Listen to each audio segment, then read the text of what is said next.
Hello to everybody, my dear fellas. This won't be a long stream as I don't have much of a time.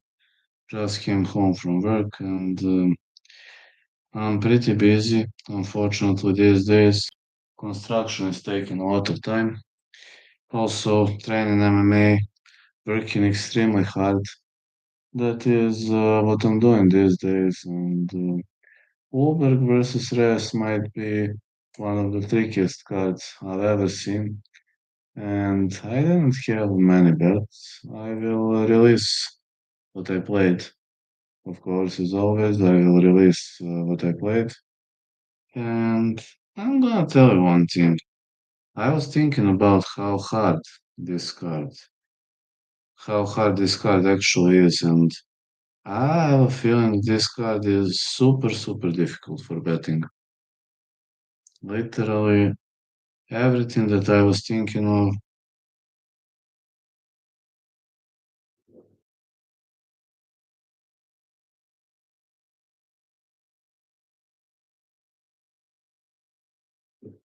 Everything I was thinking of is becoming more and more decent these days.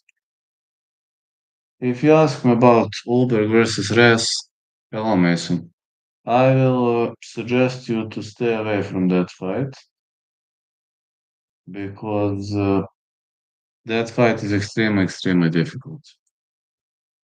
So that would be my suggestion when it comes to that fight. Just kindly stay away from it because I can't guarantee that you ain't going to lose your money. That is literally all I wanted to tell you.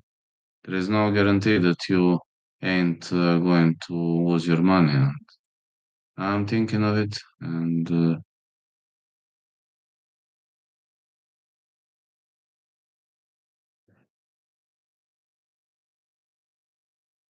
I'm just thinking right now. So many top tier fighters in this card. And if you're asking me, many fighters making debut in Australia. That's why Australia cards are usually very, very good. Because, for example, you got guys like Brando Pericic and you got many guys that are willing to push everything to the next level. And I'm just looking forward to the whole card. While I'm not too confident that we are going to see some top tier fights, I'm confident that this might be the trickiest one in the world of betting. Naples, huh? I see. I see. You're having fun in Naples. And so many fighters are making officially their debuts. It might really be a pain in the ass for betting. And now I'm going to explain why. You don't know much about those fighters. And not knowing much about fighters is generally a problem. This is just how I see it. It's so nice. What the ocean. Yeah, I'm so glad you're having fun, Mason. And that's one of the reasons why I'm not too keen on betting here. But let's start. Uma Bunmi Alexia Tainara, going with 5 starts round 3, or Tainara to win. Next, we've got Brando Pericic, Alicia Ellison. I'm going with no distance or Ellison to win. But I think no distance is more likely. Juana Carolina, Michelle Montecu, 5 starts round 3, for Montecu to win. Next, we're going with the fight with Colby Thickness and Josias Musasa. I have Colby to win or no distance. Musasa is fighting with his heart. In this case scenario, it's not good. Normally, it's amazing, but in this kind of fight, no. Malaki versus Bedoya. When fight starts round 3, or Bedoya to win. I was thinking Malarkey was a top tier fighter, but he is an average Joe, unfortunately, from what I've seen. For the UFC, of course. Jonathan Mikhaev versus Oban Elliott. I'm going with Mikhaev to win. Next, we've got Andre Petrovsky versus Cam Rowston. Petrovsky to win. Next is Navajo Sterling versus Rodolfo Bellato, going with Sterling. This guy Sterling is a wunderkind. And let's start the main card, transition to the main card, and let's go. Tom Nolan versus Charlie Campbell, going with Nolan to win with no distance. Next is Louis Sutherland versus Justin Tafa. I'm going with no distance for Sutherland to win. I just think Tafa doesn't belong here, my opinion. Jake Matthews, Neil Magny. Jake to win when fight starts round 3. Jack Jenkins, Ramon Taveras. I have to go with fight starts round 3 or Taveras to win. Jenkins likes those leg kicks, but they ain't going to work against every single opponent. Kroot versus Arslan. I've got Arslan to win. And finally, the main event of the evening, Ulberg Reyes. I'm going with Ulberg to win. That is going to be my prediction. But am I too confident? I wouldn't say I'm too confident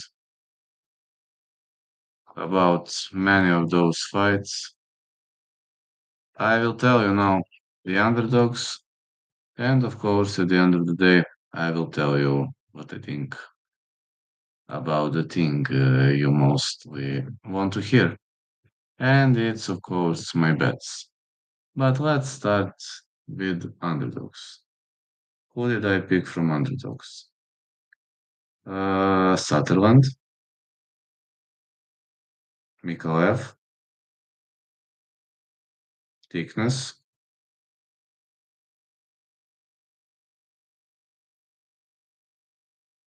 Erslan,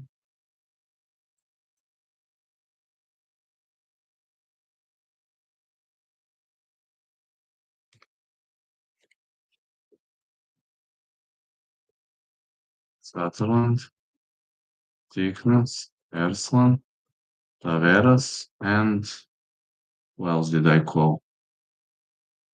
Uh,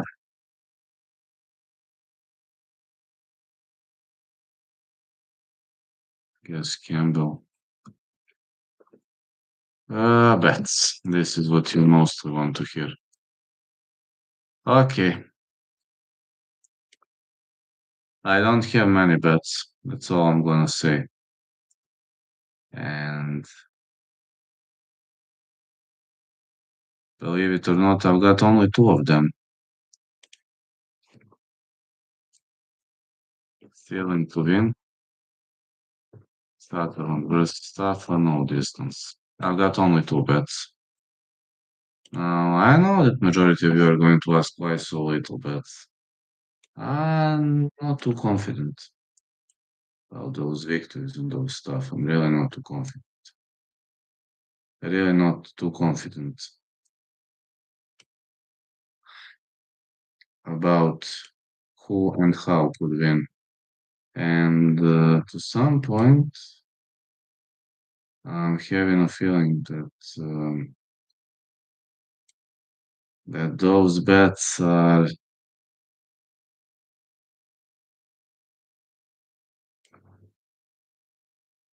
I don't know, just have a feeling that those bets are even too tricky for my expectations. Maybe, maybe I was beaten around the bush too much, but that's how I plan. That's how I plan to grind through, just to know. So I wanted to tell you. Usually don't see it much, but in this case scenario, I'm doing exactly the same.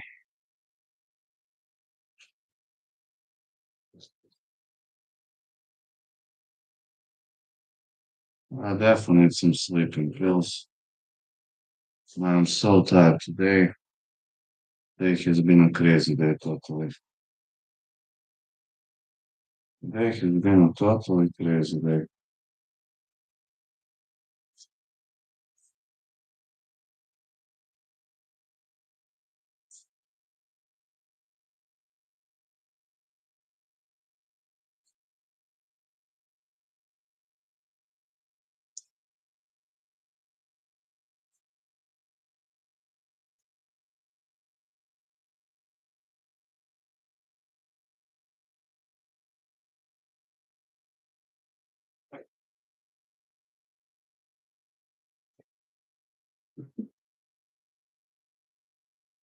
Just saying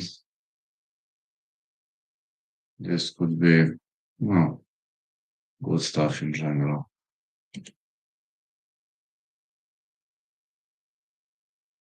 I won't be streaming for too long right now because I need some time.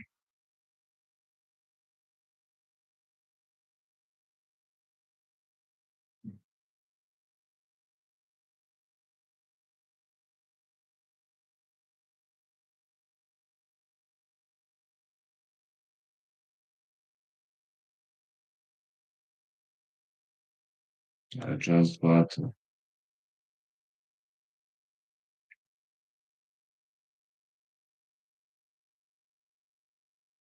all we need to do is battle.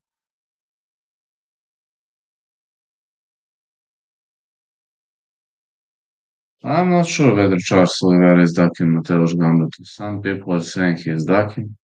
Some people are saying he's not ducking.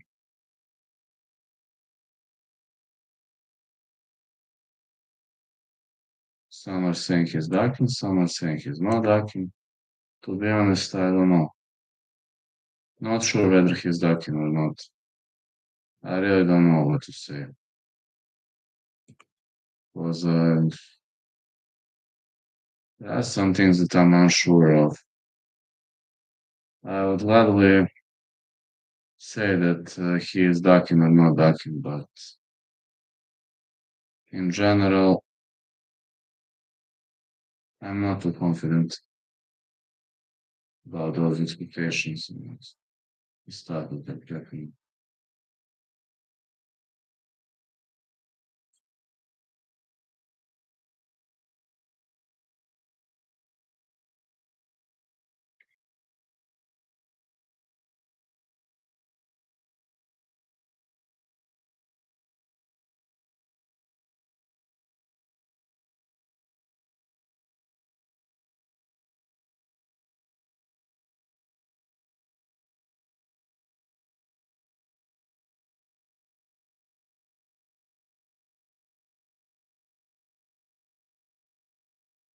All right, we got another contender series later today, as well as you probably know.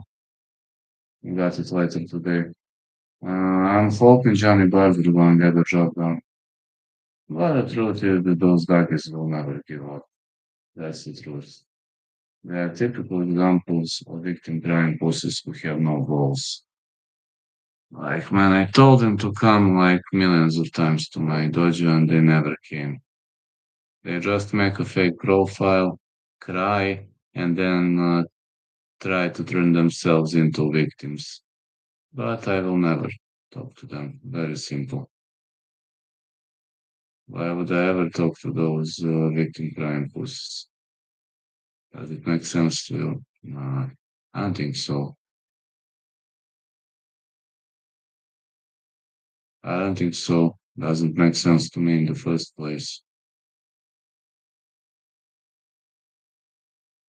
Because when some people are victim crime pussies, they're victim crime pussies, and they will never change. They will never change. Because their mommies teach them to cry and beg, and that's one and only thing they are good at. They are good at begging, lying, pretending. But they're horrible at coming to my dojo and fulfilling their threats. Anybody can make a fake profile and talk.